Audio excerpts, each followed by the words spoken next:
Hi, everyone. We're sisters, Amy and Nancy Harrington, the founders of the Passionistas Project. We've created an inclusive sisterhood where passion-driven women come to get support, find their purpose, and feel empowered to transform their lives and change the world. On every episode, we discuss the unique ways in which each woman is following her passions, talk about how she defines success, and explore her path to breaking down the barriers that women too often face. Today, we're talking with Alicia Robbins, who holds the record for being the first female cinematographer to become a full-time DP on a Shondaland series, where she worked on Grey's Anatomy for seasons 16 and 17. For season 3 of Bridgerton, she shot 4 of the 8 episodes, leveraging her extensive experience and creative brilliance to honor the show's aesthetic while pushing its boundaries. So we are thrilled to welcome Alicia Robbins to the show. Yay. Thank you. Thank you for having me. Thanks so much for being here. We're really excited. We're big Bridgerton fans, and we've watched Grey's Anatomy for, I don't know, what has it been, 45 years or something like Years and all of years our and lives. years. So, Alicia, what are you most passionate about? Oh my gosh, besides filmmaking? Or a film, that can be You're your right. Yeah. I mean, honestly, what I'm most passionate about is being with family and being able to travel. So, honestly, I like it if my filmmaking career can lead into that too. So, having 7 months in London for Bridgerton was wonderful because I'm getting to travel and work and live in London and explore and really get to know the city. So very passionate about travel for sure. But yes, filmmaking is my heart and it has always been, at least for over 23 years now. So where does that love of filmmaking come from? Were you into movies and TV as a kid? I was, but I didn't really know I wanted to be a filmmaker. I grew up in a musical family, so piano teachers. My parents are piano teachers, voice teachers. Did a lot of musical theater growing up, so I was definitely more on the performance side of things with music. And I loved movies. I always noticed things about them that maybe other people didn't notice. A lot of times the lighting. Um, as a kid, I loved that the Roger Deakins version of Secret Garden. Some of the lighting in that is some of the most beautiful lighting I've ever seen, and I used to watch that movie year after year, like, over and over and over again, and I think it's just because the lighting was so beautiful with it. But filmmaking, I didn't really discover until I got into college. So I hadn't even really picked up a camera until I got into college for my undergrad. I was actually studying communications at Vanderbilt University and thinking that I wanted to be a news anchor.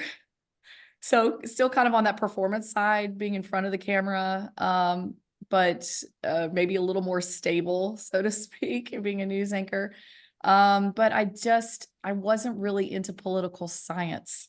So I didn't like politics. I didn't like, and I'm realizing, oh, this might not work. You kind of have to be into political science to be a news anchor.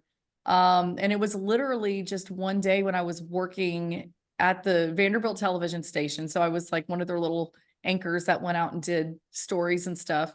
That my camera guy didn't show up that day. And so I needed to take the camera myself and go film these little bits to put together. And so I had to get a crash course on this. It was a VHS camera, but I had to get a crash course on it. But it was still a broadcast camera, so it had exposure, zoom, focus, all that stuff. And went out and shot my own little bit. And I realized that I wanted to be behind the camera, not in front of it. So since then, I was starting to figure out, okay, what can I do behind the scenes? What am I interested in there? And cinematography didn't really it wasn't on my radar until I worked as a production assistant on a movie that was coming through Birmingham, Alabama. I grew up in Alabama. Um, and and it was a low budget, like $3 million movie. And Wally Pfister, who's now a crazy famous DP, Oscar winner, was shooting this tiny little movie. So this was before he was really attached to Christopher Nolan and doing the big films. And I was really fascinated with what he was doing. And that he was working with a camera and he's working with the lighting and he has a command of the set that I found intriguing. And I knew he was the cinematographer. So I'm like, oh, maybe that's something that I could potentially be interested in. And I really asked him, I said, well, how do you get to do what you do? What was your path? And he said that he had gone to the American Film Institute to get a master's degree. He said, if I was interested in getting a master's in cinematography, that's a great path. And so for the next 2 years while I was at Vanderbilt, I worked on building a portfolio that I could submit to get into AFI. And that's what happened. So I went to AFI right out of undergrad, and I was like, oh, I guess I'm going to be a DP. That's what I'm going to do. Cool. Excellent. So tell us about that AFI experience, and what do you think the most important lessons are that you learned there? Oh, wow. Because I was actually the youngest student there because I was coming right out of undergrad. Um, I was really like a sponge. I just didn't know as much as a lot of the other students did, because a lot of people, they'll go work for a while, then they'll come back and get their master's degree. So me going there right out of undergrad, I was definitely like a new kid, not knowing much at all about camera work and lighting. But I was learning not only from our professors, but also just the other students, because they just had such vast knowledge on things that I just didn't know about at all. So I was really like a sponge, just absorbing everything and just trying to take it all in. But I think besides the technical aspects of things that I learned at AFI, which you do learn a lot on the technical side, the storytelling aspect. So how do you move a camera in a way that's telling the mood of that beat? What lens sizes are saying about a character, a wide close up on a wide lens versus like a pulled back close up on a long lens. How does that feel? Like that was a demonstration that I remember our professor Bill Dill did early on. Like what are you feeling when you have a long lens close up versus a wide lens close up? And it's a feeling. So understanding character and how to convey those characters on the screen through lighting and lenses and all of that. So it was the storytelling aspect of it that I still think to this day I'm applying to my cinematography that I had learned over 20 years ago at AFI. So I got a lot from it. That's amazing. And was it a good gateway to getting work in the industry? I thought it was, because you often form relationships just with your other colleagues that you're going to school with. So a lot of the work that I did right out of AFI was with other students. So, and because we all have different connections in different fields, it was like one of them became a gaffer on some like Hallmark movies, and they're like, well, we have some great electricians that we can bring in. So I did electric work on some Hallmark movies for a while because we were crewing for each other. And also AFI students have a tendency to want to hire from the school, even from other years. And I ended up working with a lot of DPs from other years too, because we would just meet at like a Mole Richardson event, and we're like, oh, I went to AFI. Oh, so did you? And so it's like there's definitely camaraderie there with just knowing that you had gone to AFI. Because for the most part, if you've graduated from AFI, you're probably a decent crew member because you have to do so many cycle projects and you have to work on so many thesis projects that you're getting a pretty good crew education on these projects. So you feel pretty confident that you could bring in an AFI grad to work on your project, and they're going to do a pretty good job. Yeah. So I just want to take a step back for people who are listening or watching and don't know what a cinematographer or a director of photography is. Can you just explain that Oh my briefly God. so that they're understanding what we're talking about? Yeah. Yeah. That's a hard definition.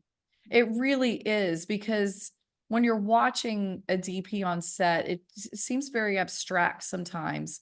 Because a lot of people think that a cinematographer is the person that's physically moving around the camera. So they're the ones behind the camera, operating the camera.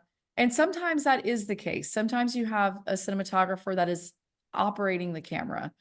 But a lot of the times they're not. So they'll be in a tent somewhere looking at the frames and talking to their gaffer, and then having a headset talking to the camera operators about framing the shot. And so it's observing it, it can look like a very abstract job that's really hard to explain. But for the most part, you're serving the story that is being told by the writers and the director, or writer and director.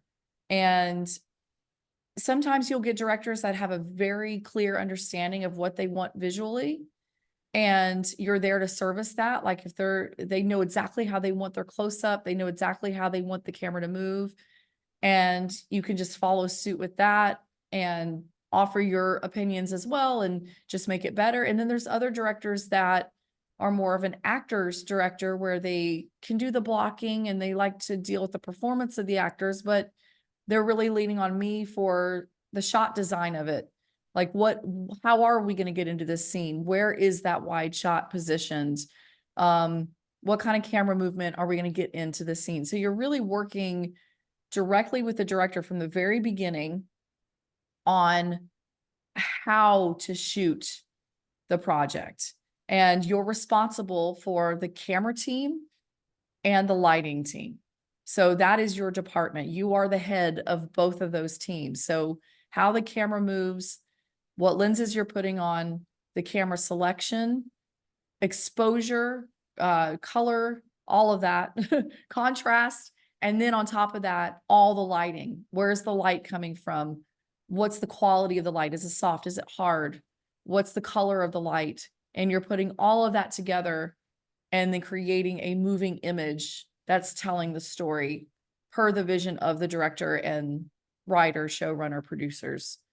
That's the best way I can describe it. Brilliant. That's perfect. And you talk about being involved from kind of day one in pre-production. Obviously, you're there on set. Do you work into post-production as well? Yes. And so I'm not involved with the editing, but I am involved with color timing. So after it's all edited together, then it'll go into color timing, where I'll sit with a colorist and we fine tune the color of the whole project. So if something needs to be darkened, if something needs to be brighter, color, like if we're wanting to bring out the blues more, bring out the warm. So you're just fine tuning it. If anyone studies photography, it's kind of like taking a photograph into Photoshop or Lightroom and then adding that last touch to it. And you can push that pretty far sometimes in color. I have done that on TV shows before, but it just depends on the show. Like you can't all of a sudden go into color and go, I'm going to make everything blue, and then expect that the producers and everyone's going to be okay with you turning everything blue. So you have to know what kind of show you're working on and where your limitations are.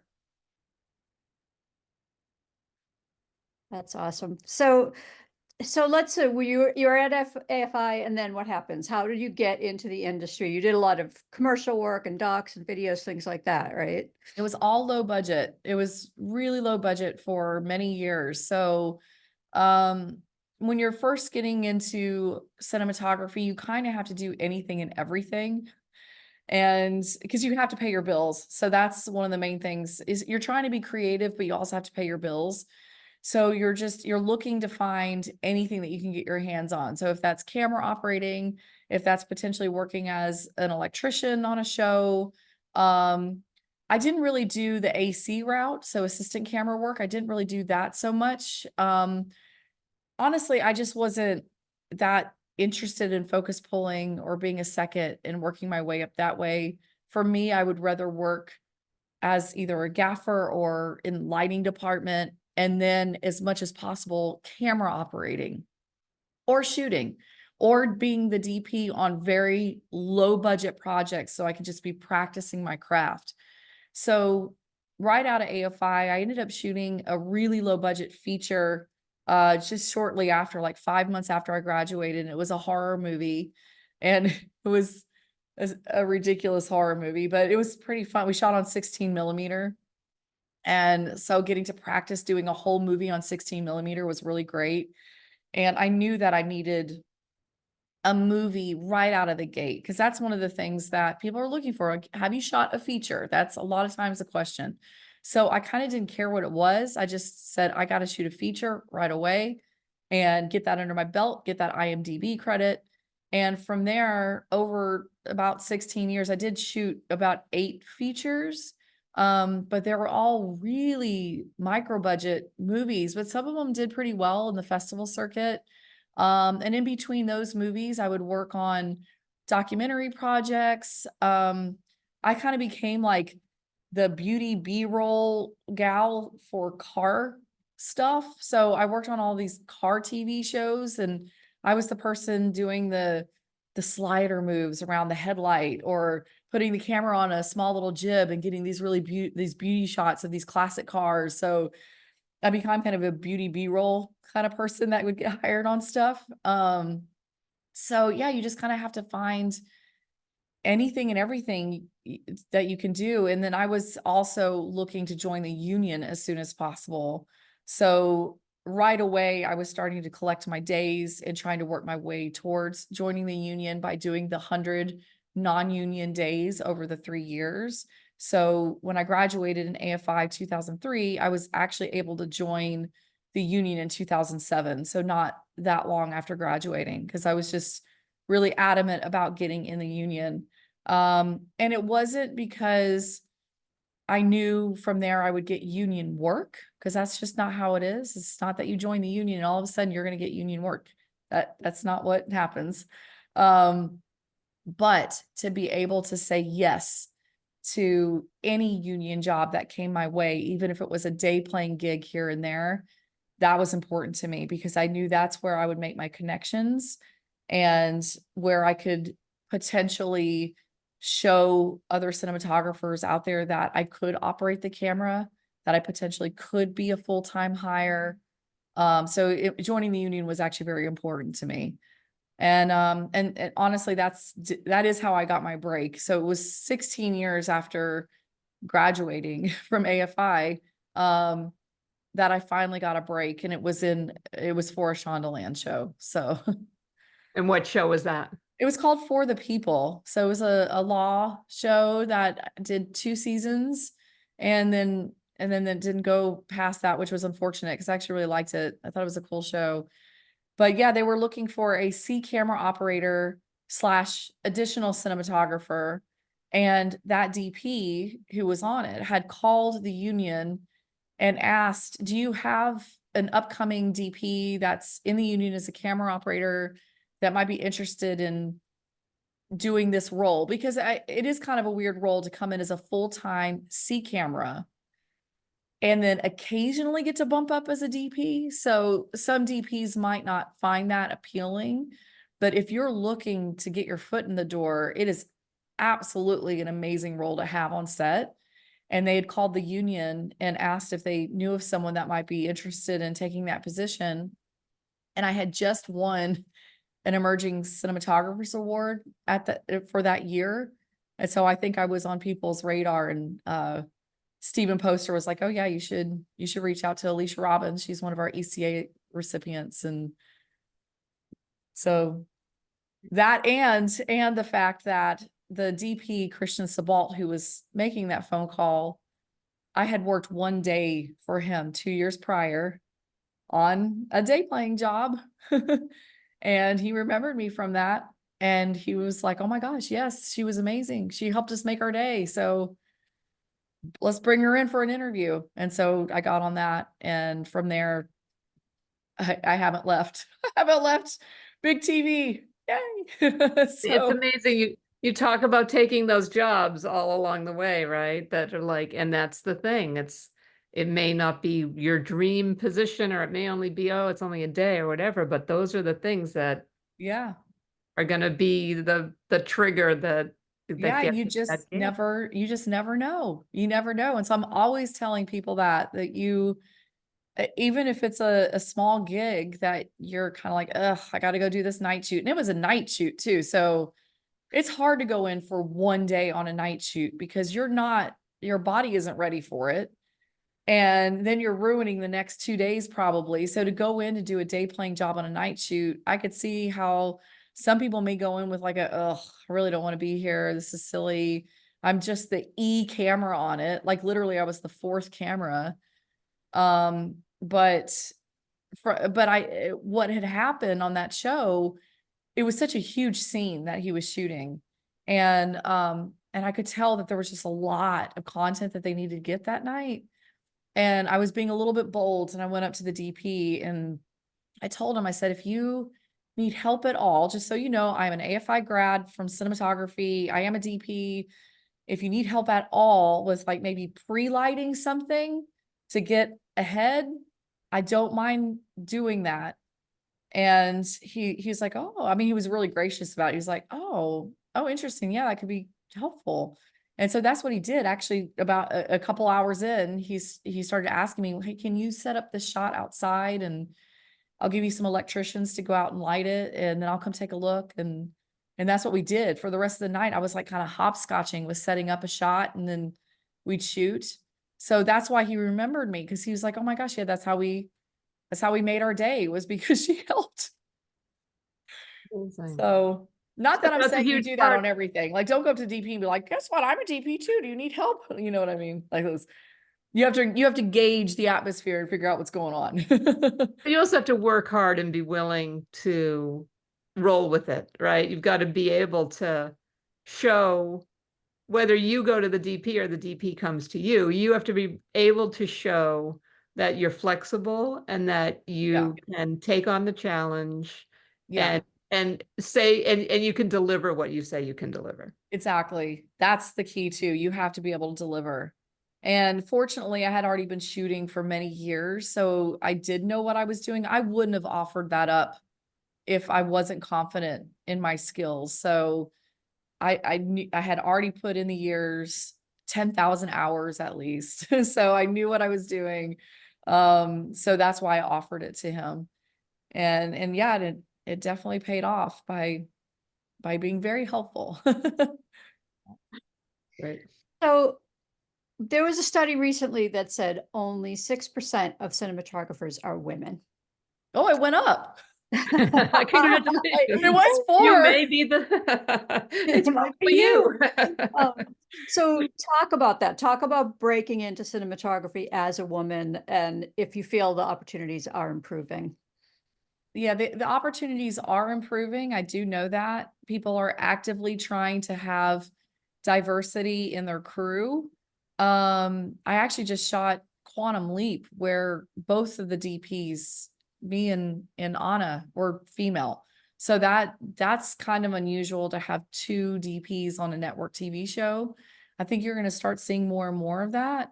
But I think where it gets really tricky, and this is where it's really hard for women to step up, is most of the opportunities that we've had are in documentary or in reality. Like that's where we can make a break, is in documentary and reality shows. And that doesn't always transfer over to scripted work. And even though there's so many women that have made that break out of reality, out of documentary, and have been given those opportunities in narrative, it does make it harder. S- so whereas like before, when I graduated from AFI, I did notice that, and I don't like knocking down guys at all, because I'm married to a man. I love him dearly. We believe us, we're not a man bashing place. So we Yeah. but the reality is, if we don't talk about the limitations that have been put on us, we're not going to be able to know what we need to change. Yeah. We discuss it in the spirit of loving men. Yeah, we're not given the opportunities to try to do the big work. And it does take a Shondaland type show to go, you know what? I don't care if this DP has only done $200,000 features and hasn't shot a big network TV. I want to get this person in here and give them that opportunity. So really getting that C camera position. I mean, I don't know if they were specifically looking for a female. I bet they were, because they are trying to be so diverse. But I didn't have experience on big TV, how to light big TV. And it takes that kind of environment to say, no, we're going to give this person an opportunity anyway. And then everyone has to be on board. That crew was amazing. And I know that it was because the DP, the showrunner, our producing director, they're all like, help her if she needs help. So, like, for instance, working on a dolly, I was always on sliders and stuff because I could never afford having a real dolly on my movies. So I'm always on a Dana dolly or something like that. Rarely would I get a real dolly. So when I was on the dolly, the main dolly grip, he was like, if you want to run down on all the stuff that this dolly does and how it transforms into low mode and blah, blah, blah, and all, he was like, let me know. I was like, yes, please explain. Tell me all of it now if you can. And they did. Everyone was like, they were just really helpful with showing me this unit will give you this quality at this distance, because you're also not working with big lights on independent projects. You're still trying to go for a big look, but you're having to work with smaller gear. So it's really that education of scaling up and also knowing who to talk to about different aspects of your job. So it's like, if you need a plant moved, who do you talk to about that? There are specific people that you talk to about moving a plant. Or who are you talking to about the paint color of the wall versus the actual structure of the wall? Like, those are two different department heads. So knowing who to talk to is also a thing that you have to learn when you're on bigger TV. So and I could see how producers might shy away from hiring someone who's only come from documentary or independent low budget features. But if the person is smart and then they obviously have a style and they're creative, chances are they're going to get it. And in the past, I know that our male colleagues have been given those opportunities time and time again, from just coming out of shooting a really amazing short, and all of a sudden they're shooting a $5 million feature, and you're going, how in the world? Why is it that I'm just scraping by doing all this low budget work, and my male colleague has gotten this amazing opportunity to shoot this big movie, and I actually have more credits? So it does take people from the top to hire those women. And I honestly am trying to make that as part of my task as well, to do a similar thing that Christian Sabalt did for me, like hiring me as a C camera operator that knows that I want to bump up one day. And on Grey's Anatomy, I had that opportunity. I got to hire Jean Tyson as my C camera operator. She's an amazing DP, but I was like, do you want to come and operate? Because potentially you could bump up. And now she shoots Grey's. So she's been on for 2 seasons now as the DP. So I know that that is a way that people can break in, is getting those C camera positions that occasionally gets to bump up as a cinematographer. So you have those opportunities to prove yourself on a bigger set. So anytime that I have control over the hiring, I'm always trying to get women in diversity into those positions as much as I can. That's amazing. It's great when you can finally pay it forward. And Yeah. it I want to will- pay it forward more though.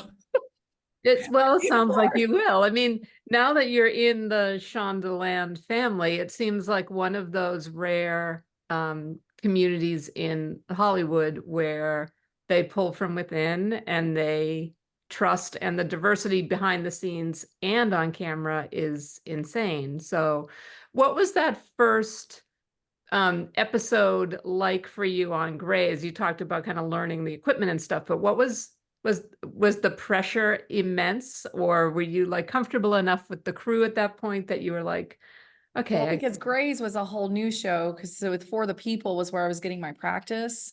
And oh, then Grey's Anatomy was looking to hire a DP to shoot a couple of standalone episodes.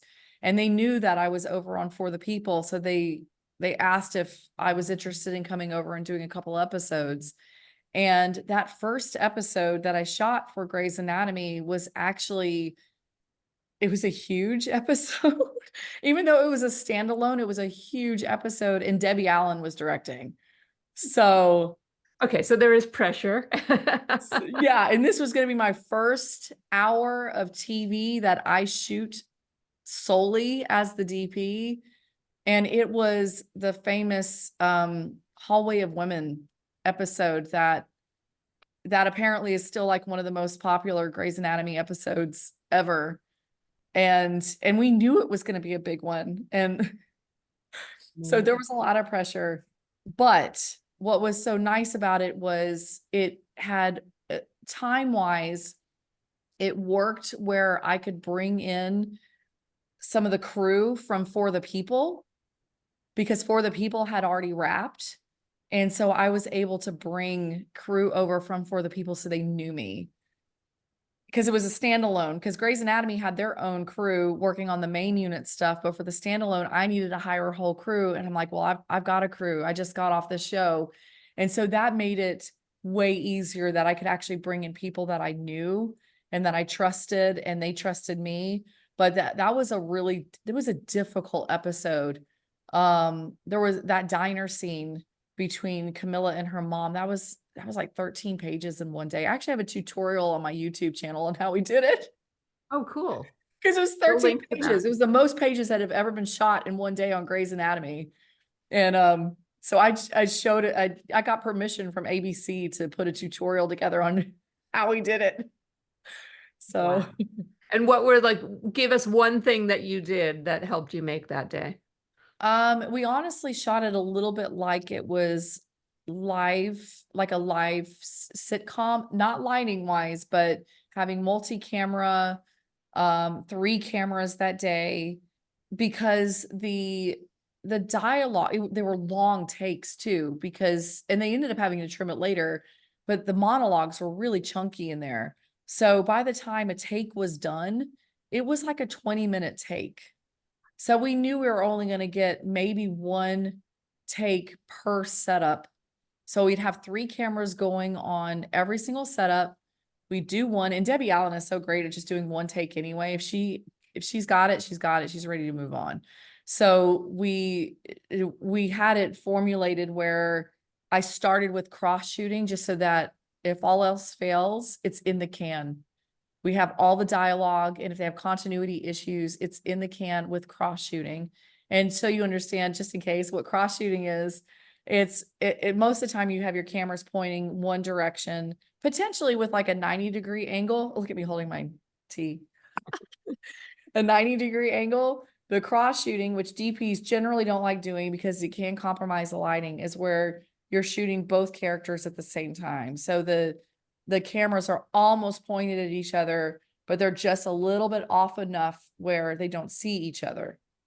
And so that's what we started with, was cross shooting, so that we had both characters, all the dialogue for the seated portions, and that was in the can. And then from there, we started moving forward with pulling all the cameras around. One would be on a medium, one would be tighter, one would be a roving swingle from the side, all that kind of stuff. And we do 1 take each and then move on to the next setup.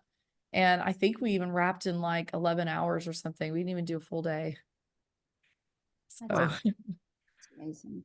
That's yeah. incredible. Tell us a little bit more about working at Shondaland and with Shonda, and just like how she creates an atmosphere on the set. Yeah. It's definitely from the top down with her. She makes sure that the people that are working under her are also creating this atmosphere of inclusiveness, diversity hiring, not tolerating jerks. I mean, that's a big one. You can't have an attitude. You will be let go if you're an asshole, pardon my French. Um, so and it's great. So when you are working on a Shondaland show, you do know that for the most part, people are going to be pretty cool with each other, still very professional, and you still have to get the job done. So it's kind of like, I feel like outsiders who don't understand the film industry, that come from maybe a regular office space, they still might think that some of what they hear on set could be a little harsh. It's very straightforward and direct. You're not asking someone to move the dolly over. You tell them to move the dolly over. So it's a little bit of a different dynamic than what you see out in the world. But everyone's used to that. Everyone's used to that directness. Uh, but I've been happy to work on Shondaland shows, and also honestly, a lot of the shows I've been on lately have had that same philosophy. Quantum Leap, for NBC, that had a similar vibe of wanting diversity on set and diversity in the crew as well as in front of the camera. And again, I think that it comes from the top down. It comes from the producers and the showrunners and what they want to see. So not all shows are like that, but I feel like I have had the privilege of being on shows that are like that. It's great. It's very fortunate. So let's move on to Bridgerton. And I will say for people who are listening that we did this interview during the very stressful, for those of us who are watching, break in the middle of the third season, I'm where so sorry. on pins and needles, we're like, I at least, Nancy warned me because she watched first, and she was like, just so you know, it's split season. I was like, thank It's the God. first time they've done that. We didn't know that. We didn't know that was going to happen. It's kind of torturous. But the good news is the show is so good always, but this season in particular, I think it's like a new level of good. So what has it been like for you? Not only are you on a new show, but it's a period piece and you're shooting in a different country. So talk about the challenges of working on Bridgerton. Yeah, and especially since it already done 2 seasons. So sometimes that's even a bigger challenge because you know that you need to come in and match the expectations of what was already there. And not only match the expectations, but also somewhat match the look of the show so that it feels like it's the same show. But then you're also trying to put your own taste, your own flair into it. So it's riding that fine line of being consistent with what the show is expecting, as well as putting your own stamp on it. So, and then going across the ocean to shoot with brand new crew. Luckily, because I was coming in to start the season, we were looking to hire new crew for various reasons. Not because they didn't like past crew or anything like that, but I have noticed that at least in England, crew changes out quite a bit. And I think it's because they don't have unions there. And so they're making their own deals. So they're always looking for the next best show for themselves. So they don't necessarily stick to the same show season in, season out. So we knew that we had to hire new operators, new gaffer, new key grip. And so I was the one that got to do a lot of those interviews with them and pick who I thought was best. Of course, talking to Jeff Jur, who is the lead DP on the show, he was on Queen Charlotte at the time. So that's why I had to really kind of take control over all those initial aspects of getting the show going. But we would still converse about, well, I really like this person. How do you feel about them? Da, da, da. And he agreed with everyone that I had picked. So they kind of were my crew, which was cool. I chose them. I chose these people. And the style of it is a little different too. So grips in the UK are only working at moving the camera. So they're dealing with cranes, dollies, and just anything that has to do with camera movement. They're not setting C-stands, they're not setting flags. So that all falls under the electric department. So the gaffer is the only person you need to talk to about lighting, which I actually kind of liked. I thought that was kind of cool because I could just say, this kind of light with this quality of diffusion, whatever, and it all happens in the same department. So that was a bit different. And also the accents. Trying to get used to, there's so many different accents because they're coming from all over the place. So trying to understand a Liverpool accent versus like from Wales, and finally by the end though, I could understand everyone perfectly, but there was quite a few times I'm going, "Wait, what'd you say?" And we're still wearing masks too. So this is still in the middle of COVID. And so I'm not able to really hear them under their muffled masks, and I had to get used to the accent with a mask. But I really love working in England because it's also 10-hour days. You don't work over 10. We did French hours, so we worked through lunch, which made it a little hard for me because I never really can step away. But I did like having the 10-hour days because you feel like you have a life at the end of the day, which was really nice. But yeah, it was a big challenge going into this massive show and knowing that they had these expectations of what it needed to look like. And then I'm also trying to lean into establishing a little bit more contrast this season, a little bit darker in some of the ballroom scenes, which you will see, which you have already seen in episode 2.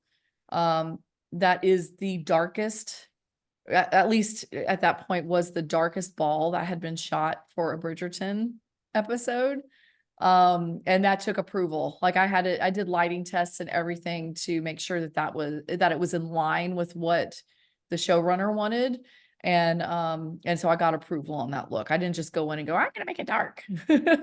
So I was just gonna ask about that. I mean, it's such a beautiful show and it's so grand. Like you have those giant ballroom scenes, you have those promenade scenes with everyone. Like, talk about the scale of shooting that. Just how do you do that? yeah, it's hard. You have to really have a solid plan on how you're going to break things up throughout the day. So you're never going to be shooting all 25 actors at once, for instance. So like some of the ballroom scenes, the scene will have all these characters listed in it, but you know you're not going to shoot all of them at once. So you're trying to figure out, okay, who's really talking together? And then how do you connect that bit of dialogue to then this bit of dialogue that's maybe happening over here? And so you start forming maps. So this is what like Trisha Brock and I did. We'd form overhead maps of these balls and where everyone would be positioned in the ball. And then how would we connect either through the dance, like with a steady cam shot following the dancers that would lead to the next little pod of people that were talking. So we would figure out all of those pieces of like, okay, where are people positioned? How are they moving through the space? How do you connect with the camera through those areas? And then you work it out with your AD, because obviously they're also thinking about, okay, are you going to see the queen in any of these shots? Because that's a big one, because her dress takes a lot longer than anyone else's to just get that wig on and everything. And so you have to decide on, are we going to see the queen in this setup or are we not? And when will we see the queen again? And so you're having to think about 5 setups ahead. And you would tell the AD, I think after these next 3 shots, we will see the queen. And so then they know, okay, I should think about getting the queen ready in the next 20 minutes. So it's all a timing thing. But as much as you can have at least pre-planned where people are positioned and how many pieces of coverage you might want to get within those little dialogue clumps, it's good to have an idea of that. But shot listing the actual shots within the pods, I call them pods. I know it's silly, but that's what they're like, little pods of people. Shot listing, oh, close up here, close up there. It was not really necessary because once you're in that little pod, now you're in standard coverage, so to speak. You're doing a wide version of it, mediums, and maybe a close up. But close ups in Bridgerton are not as close as other shows as well. The only time that you go into like a real close up on Bridgerton is if it's a key scene where they need that close up and that reaction. But otherwise, we're holding more of a medium shot. So it's more of like a bust and then holding the hair, because we're trying to show off the costumes and the hair. And that is the big appeal of the show, is the environment and what they're wearing. So we're trying to show off the space and show off the costumes and the wigs. So we don't go in as tight as a traditional TV show all the time. Wow. Well, it's such a beautiful show. It's amazing. The other thing that I'm always amazed by is it's so culturally diverse, and I know that it can be difficult to light different skin tones. And there are so many scenes where you have people of such varying skin tones in dialogue with each other. I would imagine that that presents another level of challenges. Is It that? does. Yeah, lighting a diverse cast, it's definitely a combination of what I can do in the lighting as well as what I know I can do in post color. So it's finding that balance of not necessarily having it perfectly balanced on set, but finding at least a reasonable balance where I can either push down or pull back up later in post.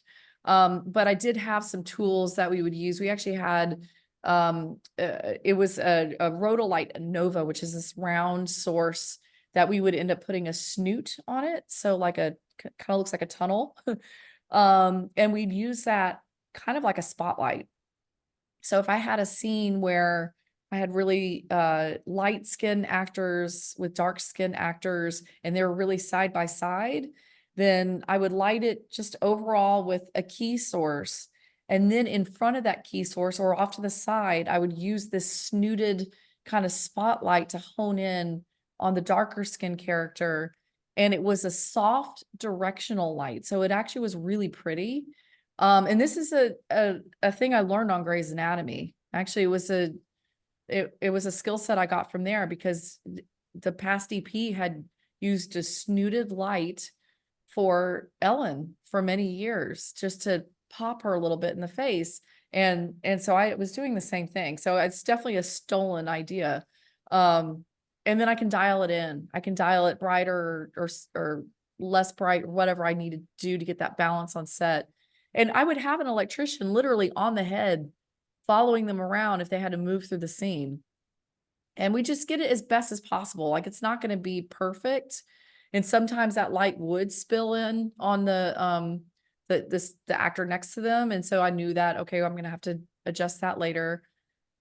But yeah, it is a challenge. It's just, but I would rather see that diversity on screen than not. So I mean, as a DP, you have to accept that challenge and figure out just the best way to shoot it. And actually my second AD would help us out a lot too, because a lot of times they want to see diversity in the whole frame as well.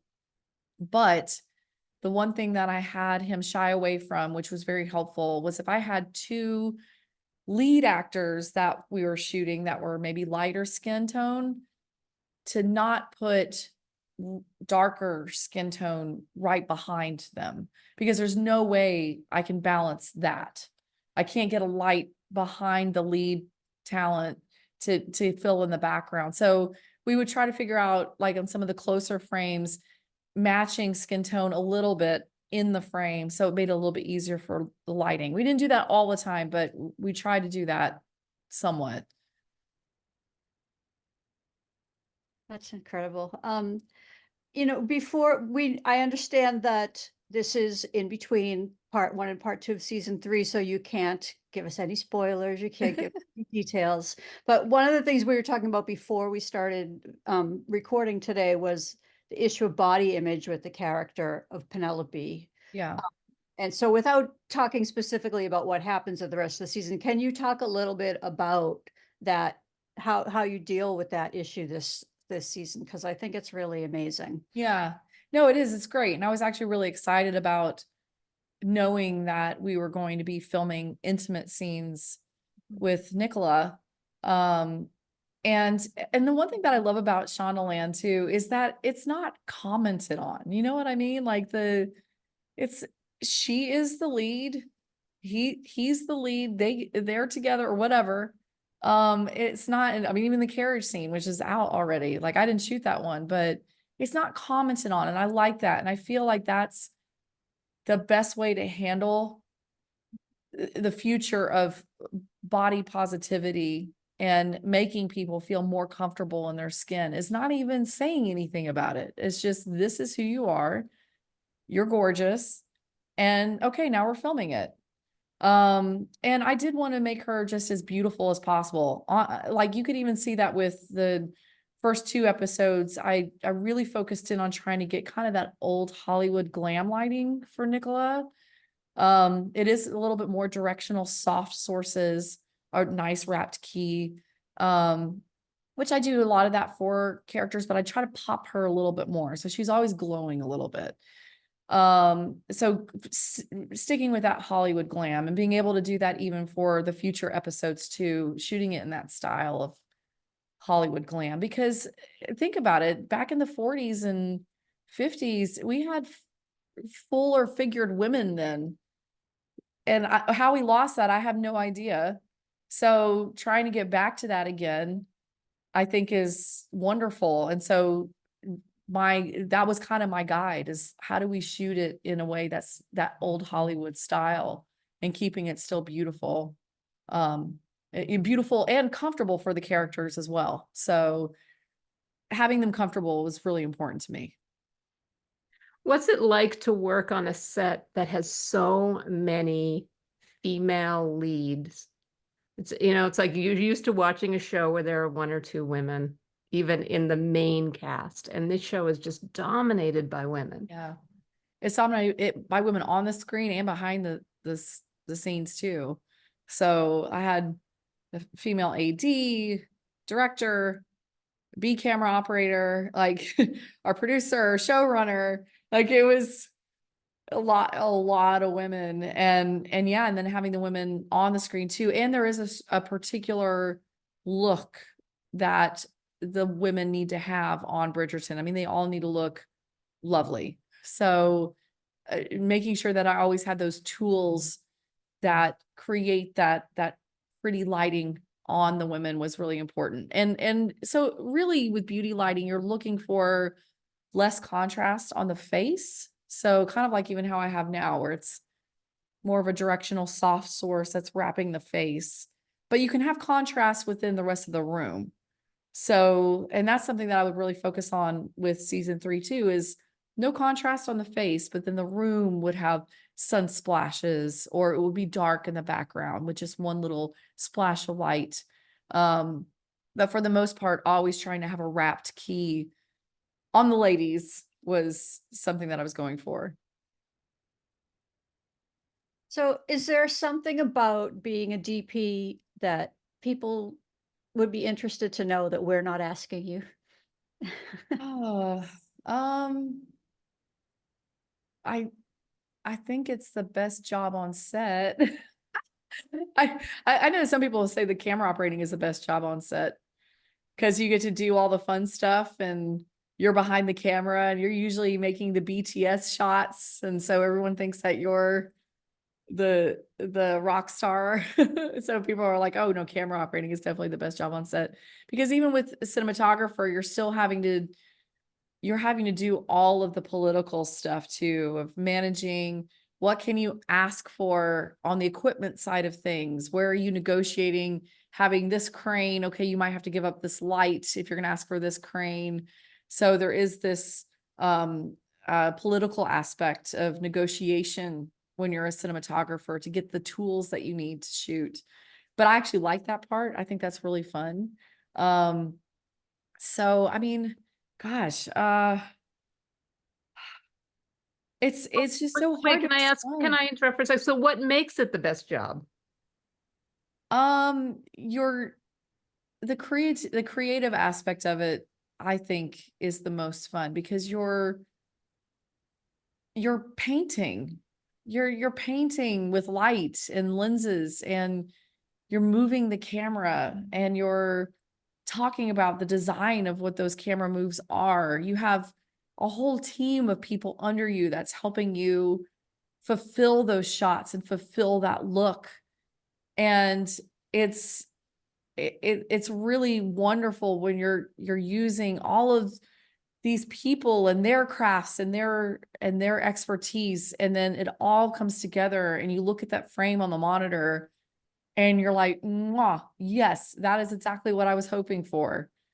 And it's just really, it's just so exciting when you see that frame come to life. Like then all of a sudden you're doing this really complicated camera move.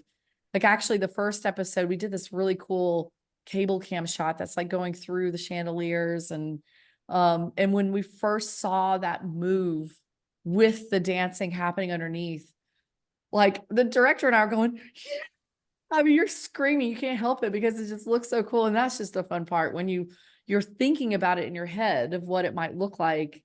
And then you actually see it on the monitor and it's working. And that is the best feeling in the world. That's incredible.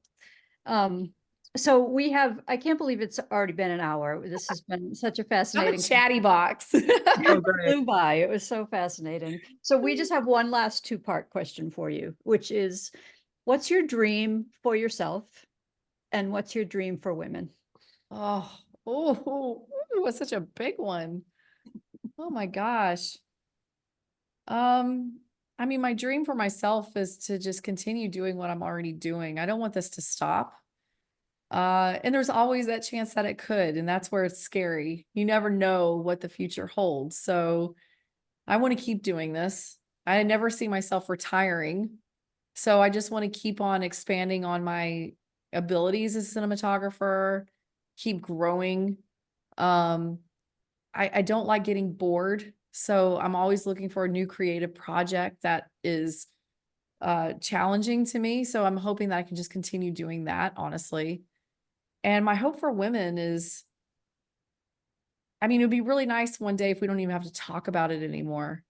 I feel like we have made it when we're not even having to discuss the 6%, or how do we empower women? How do we bring them up?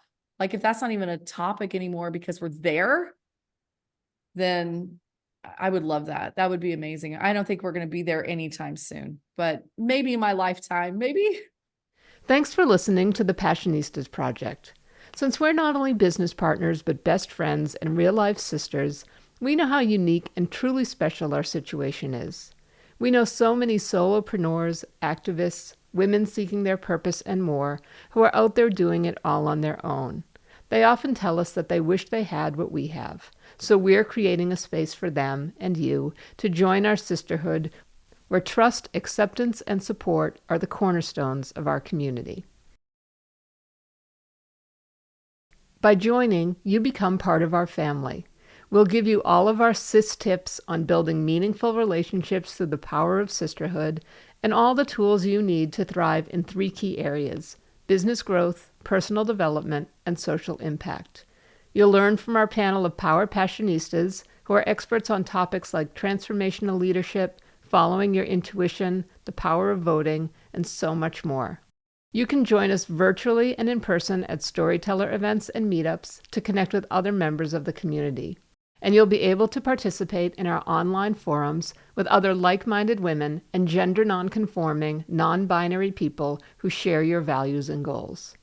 Be sure to visit thepassionistasproject.com to sign up for your free membership to join our worldwide sisterhood of passion-driven women who come to get support, find their purpose, and feel empowered to transform their lives and change the world.